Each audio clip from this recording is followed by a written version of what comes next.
আজকে আমরা inter second ইয়ারের জীববিজ্ঞান দ্বিতীয় পত্র বইয়ের প্রাণীর পরিচিতি এই অধ্যায়ের ইন্টারেক্টিভ লার্নিং দেখব। প্রাণীর পরিচিতি। Multiple choice. হাইড্রেরোমেসোগ্লিয়া কি ধরনের স্তর? সঠিক। হাইড্রের এর পুনরুৎপত্তি ক্ষমতা কোন বৈশিষ্ট্যের জন্য খ্যাত?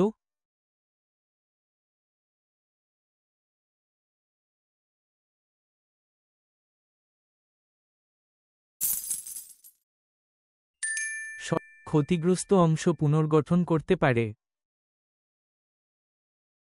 হাইড্রেরোকর্ষিকার প্রধান কাজ কি? সঠিক।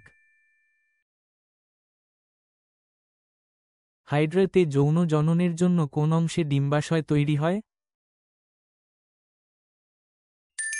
সঠিক। নিচের কোনটি হাইড্রেরো শ্রেণীতাত্ত্বিক অবস্থানের অংশ? Tamana. I know you can figure this out. Keep going. সঠিক। Mission accomplished, Tamana. You crushed it.